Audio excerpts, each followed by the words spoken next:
Well, our topic today is to discuss what really is an independent school? What makes us different from all of the other school options out there? And what are some of the hallmarks and the defining features of independent schools? Kimberly, you want to lead us off? Oh, sure. Um, Really, it's that children who receive an independent school education tend to have access to more resources and opportunities. They are academically challenged and supported while also being exposed to clear value systems. Our independent schools are guided by our mission statements, and we belong to organizations that provide us with connections to other independent schools. We are self-governing, which means that we go through an accreditation process that allows us to reflect and improve upon our practices while also striving to do better. Great. And Catherine, what would you like to add? So we're often asked why choose an independent school or why are families looking at us? And we have many reasons why we invite families to come look at us. But one of the main ones is our class size, our attention to your individual child. We are granted that great opportunity of knowing each child individually. So even if we may not have just like 5 in a class, you might have a larger class, but you'll have a lot of team teaching, and then you have specialty classes. So as an elementary school, your child is going to a foreign language, art class, music class, PE, they're having science and social studies often. So they are getting a lot of opportunities to get specialized attention, not only from their classroom teachers, but also our specialty teachers. And they provide for many independent, individualized curriculum too. And we get to plan our own curriculum as was heard before. Thanks. And Jill? Yeah, so Kimberly touched on this a little bit, but independent schools they self-govern. And so they operate through either a board of governors or a board of trustees who are not tied to other entities. And so those institutions are largely bounded and run but through tuition and charitable contributions. So independent schools are not receiving funding from the government or institutions, perhaps like synagogues or churches.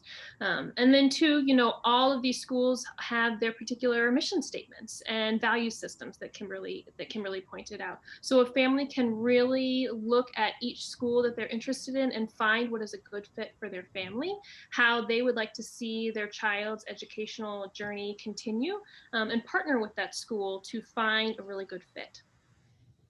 That's wonderful.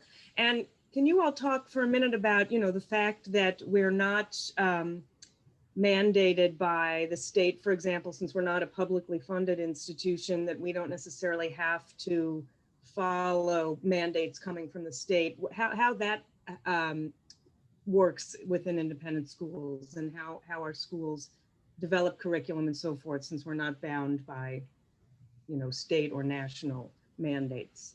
Yeah, sure, Jamie. Teachers in independent schools, as you've said, they're treated as professionals. So they're not limited, nor do they feel like they have their hands tied by government mandated curriculum or standardized testing. They're really able to utilize best practices that are grounded in research, and they can differentiate to meet the needs of each and every child. Whether that means it's, giving them additional challenge in areas where children are passionate, or giving them a little extra support in the areas where they need a little bit more time. It's really made possible by, what Catherine was talking about, which is our small class sizes and the small student teacher ratios. The way we like to talk about it, Jamie, at the college school is that our teachers love teaching in our independent school setting because there's more creativity, there's more flexibility, there's an opportunity to follow the students' interests, which at the end of the day is energizing for the teachers, but also a better experience for the children, right? The work is more meaningful, they feel more connected, not only to the curriculum, but the teachers. So the partnership is really there. And so having sort of that independence to operate and to design and build curriculum has benefits for the whole community.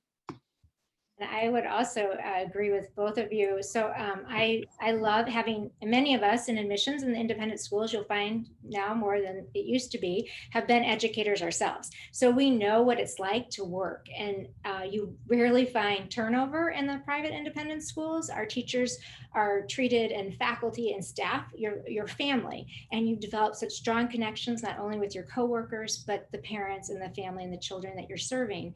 And when you talk about also just our size and our ability to not only work with, your grade level teachers, but you're working with the specialty teachers. So you can plan curriculum across the curriculum and also the different grade levels. So there's opportunities, for instance, in second grade where you're speaking with the third or the fourth grade teachers, and you're all preparing and looking at what you see, how the outcome that you want.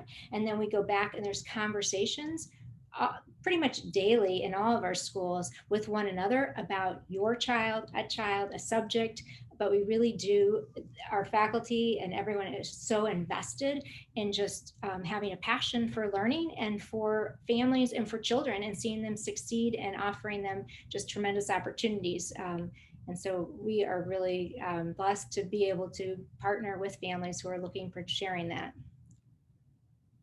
Great. And one additional question, can you talk a little bit about the benefits to families starting their independent school journey at a young age in the elementary schools, or even younger? In some cases, we have schools who go pre-K, and in some cases even lower than that. So talk a little bit about, the benefits, again, of starting your independent school journey from the beginning. Anybody want to start? I'll jump in. I feel like, so I did also, my children are products of independent school, and I as well have attended and been blessed to do that. But one of the things that I talk to families about, and if you are going to make the investment, elementary school is where you want to start and begin. It's so fundamental with that time management, organizational skills. You're getting that attention. I say it's one thing to take a 4, 5, 6-year-old and begin teaching them the writing, the math, the love of learning, and then taking an 8th grader and saying, or a 9th grader, here's how you're going to write, here's how you're going to do this.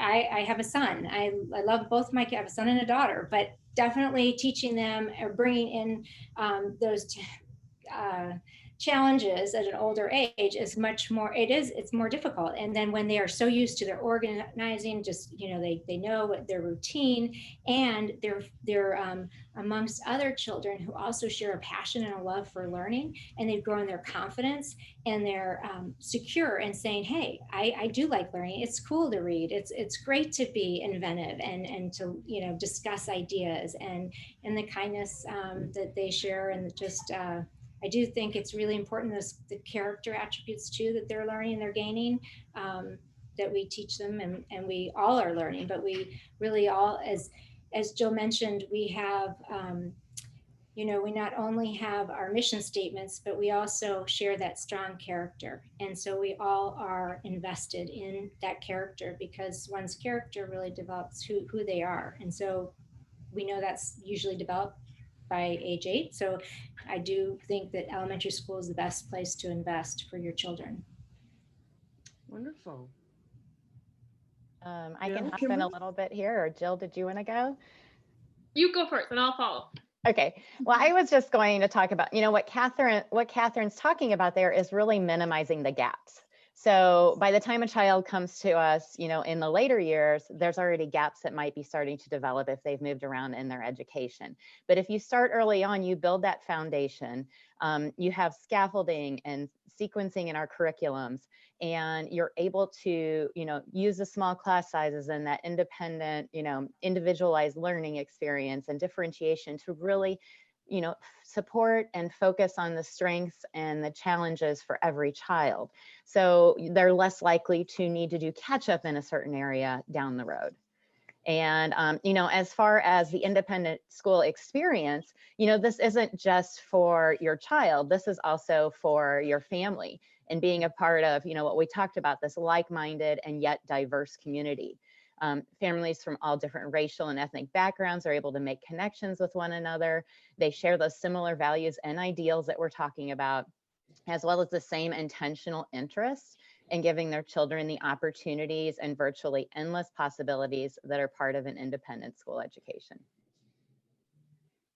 And I think Yeah. too, the relationships cannot be underestimated, especially at a young age. If you're beginning at an independent school in preschool or elementary school, the relationships that those students are developing, the trusting relationships with those teachers who deeply get to know those students, right? They essentially become part of your family.